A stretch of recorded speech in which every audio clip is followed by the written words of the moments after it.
That's Wanted, narrated by J.R. Martinez. CNN, Sunday, 8 p.m. Eastern, only on CNN.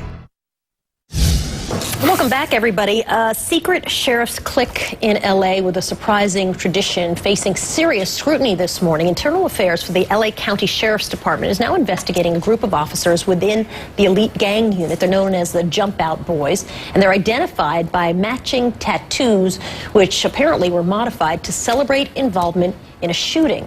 The officers would add smoke over the barrel of a gun, which is held by a skeleton with a bandana reading OSS. That stands for Operation Safe Streets, the name of the department unit where the gang serves. The two playing cards, an ace and an 8, apparently an allusion to the dead man's hand in poker.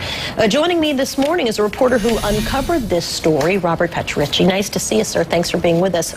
Walk me through the latest in this investigation. Yeah, well, when we first broke the story several weeks ago, all that investigators knew was that a brochure was discovered in a patrol car, basically laying out the creed for the Jump Out Boys. Most disturbingly, the idea that shootings, which are supposed to be seen as events of last resort, were being treated like badges of honor. Now, at that time, the Sheriff's Department was telling us, look, we don't know of any known members. This may simply be a fantasy. It may be a hoax. Now, this week, one deputy has come forward as a member and has apparently named, according to our sources, about 6 other deputies who are also part of the clique. So walk me through how this clique operated.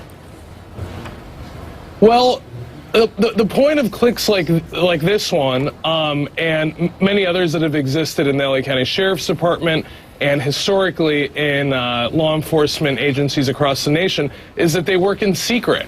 Only their members are supposed to know how they work. And in fact, a lot of my sources who have come across similar types of cliques during their careers have been shocked that this one laid out its creed on paper. Yeah, it honestly doesn't seem like a really smart thing to do for a secret society to create a brochure that then is accidentally left in a police car. A lot of this focuses on the tattoo that the members seem to have and then modify every time there's a shooting. Can you describe the tattoo for me in more detail and how that worked? Yeah, so the tattoo looks actually a lot like the tattoo that was associated with the group of officers who composed the LAPD's Rampart scandal several years back. You've got the skull with the glowing red eyes. You've got the supposed dead man's hand, which is a poker term, and you've got the revolver that the skull is holding and pointing at the viewer.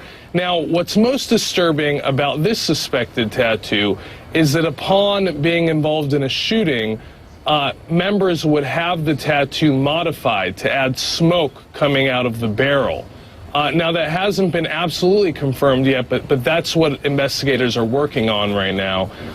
And this would be most disturbing to sheriff supervisors because, look, shootings, even shootings that are well within policy, even shootings that are necessary, are expected to be perceived as somber events that you don't celebrate in this fashion. Hey, Robert, this is Will Kane. Just for viewers that might not remember, the Rampart Division was a division of the LAPD, or the LA Sheriff's Department, in the 90s. It was involved in bad shootings and falsifying reports. You said the tattoo is reminiscent. Are there any other connections between that Rampart scandal and the personnel or the management involved in this one?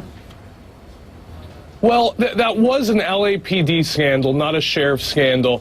And in that case, what we saw was, in addition to these hallmarks that we discussed before, we also saw evidence planning, bad shootings, the kind of police work that led to false imprisonments, that kind of thing. Now, we haven't seen that kind of misconduct in this case yet, but that's simply because what's known right now is very little. So investigators don't know one way or another, and we don't know one way or another whether further misconduct was involved with this group's behavior. Robert Patrici is a staff reporter for the LA Times. Nice to talk to you. Thanks for the update. Appreciate it. Thanks for having me, Soldier. You bet. Still ahead this morning on Starting Point. Get real.